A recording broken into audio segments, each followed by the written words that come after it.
Hey guys, I'm taking a walk on a beautiful day here in Brazos Valley in Texas. It's just an awesome day. I'm out taking a walk, and a thought occurred to me that I thought I'd share with you guys. I think that we can start to expect to see some UFOs shaped like balloons, or that, you know, appear to be balloons, or pretending to be balloons, or quasi balloons. Whatever they are, I expect this to be a phenomenon that we're going to start seeing. And I'll tell you why. But first, get in here. This is Jack with Cosmic Road. I talk about UFOs and the paranormal. Please hit like, please subscribe, share on social media, and let me know your thoughts as I'm going through the story. And the story is just my idle thoughts on this beautiful day. But, you know, after all the UFO balloon flap over the last few days, whatever they ultimately turn out to be, whether they're balloons or something more anomalous, I think the jury's still out on that. I'm leaning toward balloons, but there's enough weirdness in all of this to make me wonder. They're talking about trying to find this material so they can exploit the technology. You know, that's interesting for balloons. Of course, there are some weird features of these things. Like the first one, for example, was sending out a signal, and we were trying to jam its signal because it was, you know, a spy craft, and we didn't want it transmitting its message. And it defeated our ability to jam it. It was technologically more superior in that way.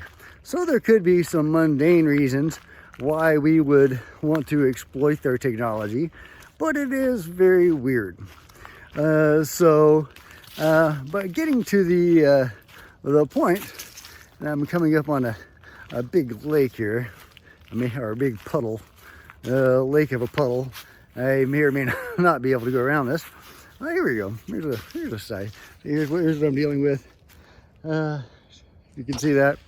But there is a side quest through the around the puddle. Anyway, but looking at the phenomenon historically, what you get is that it often evolves around human consciousness and human thought and development and technological understanding and development. Right, and just what's kind of going on culturally in a way.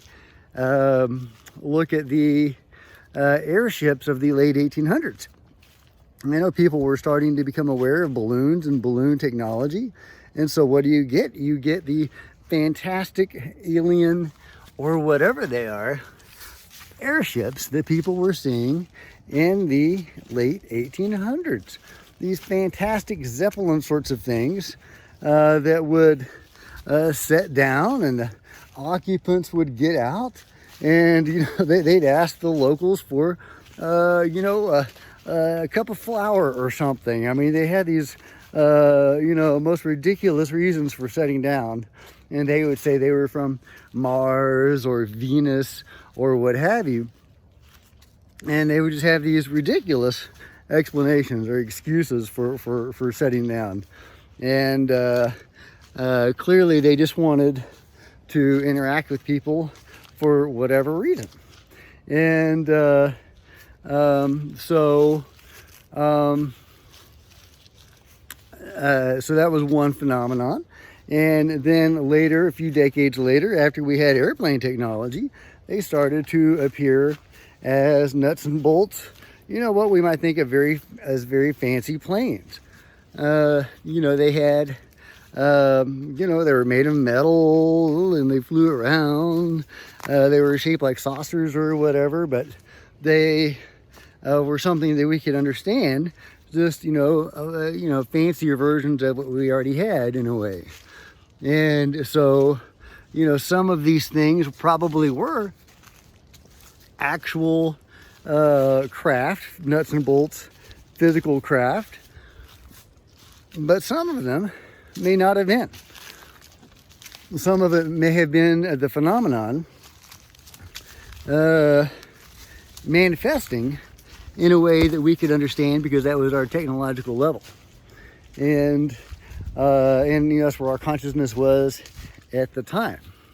So, and a flash forward to decades later, and you get crop circles, right? And crop circles, I mean, they were originally inspired by, actual, saucers setting down and leaving burned circles in the crops or in the fields. But the actual crop circles as we know them, with the fancy designs, they were started by a couple of, pranksters in England who were very good at math, and they were just having fun.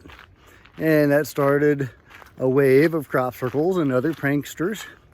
But the phenomenon saw an opportunity, and it started to manifest as crop circles.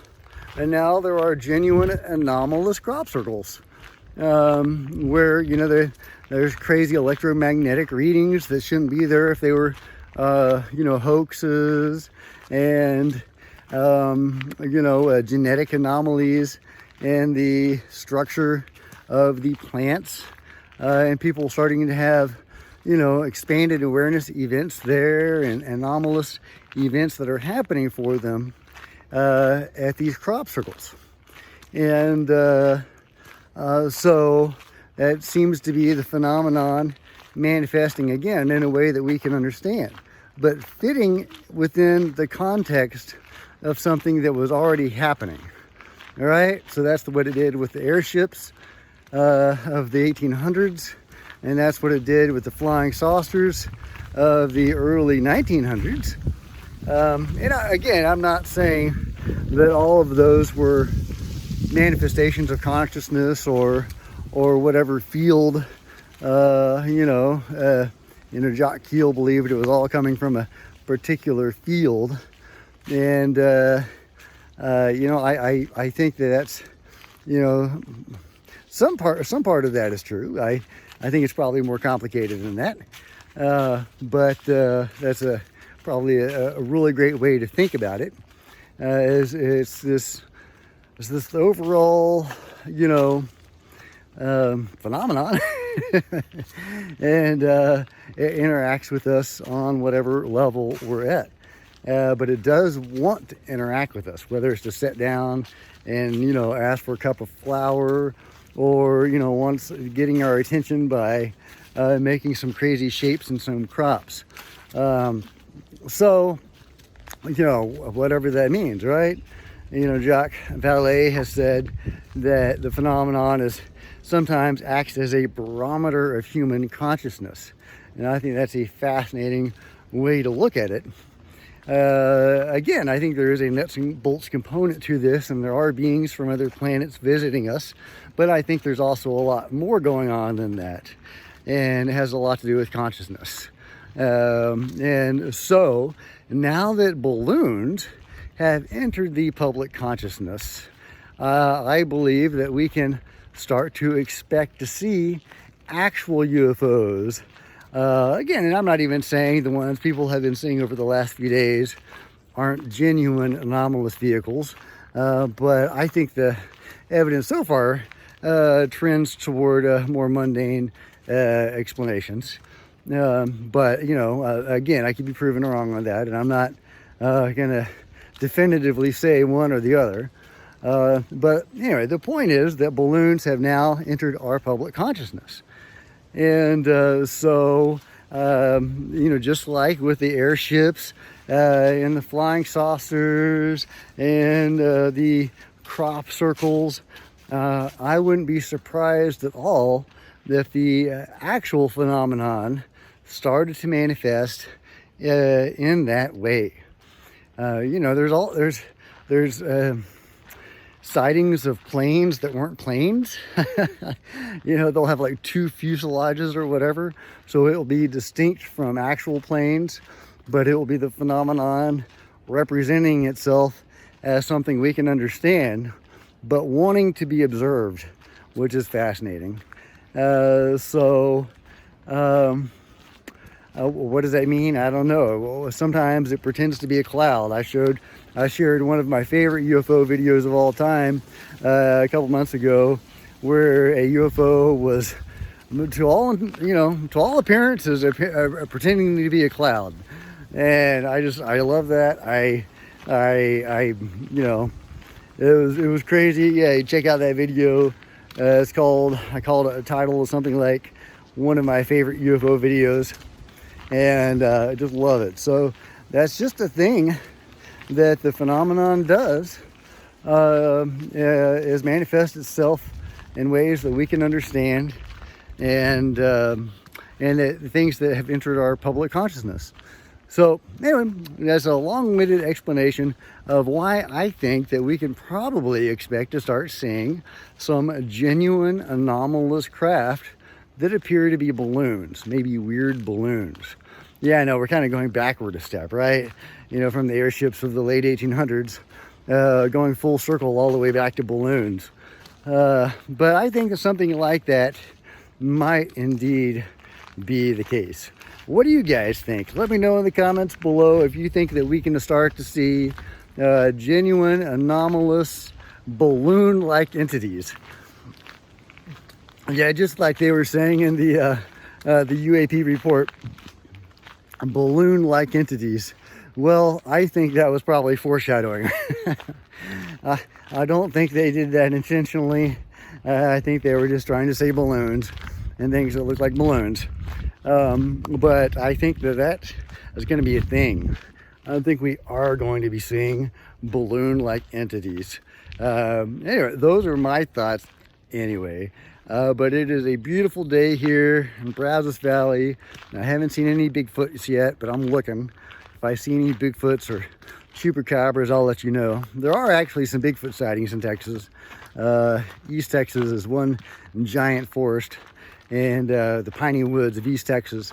And there are, and I'm not too far from that, about a few hours away. There are actually Bigfoot sightings there. And my ghost hunting team and I were scheduled to go over there and do a Bigfoot hunt. But our ghost hunting team is kind of disbanded in the last few months. So it's probably not going to happen anymore. But anyway, I will let you know if I see a Bigfoot. But let me know what your thoughts are on the balloons and whether or not we are going to start seeing balloon-like entities. Until next time, please hit like, please subscribe and hit the bell to be notified of future videos. And please join me on social media. There's Facebook and Twitter links below. Love to see you there, guys. Until next time, this is Jack with Cosmic Road signing out.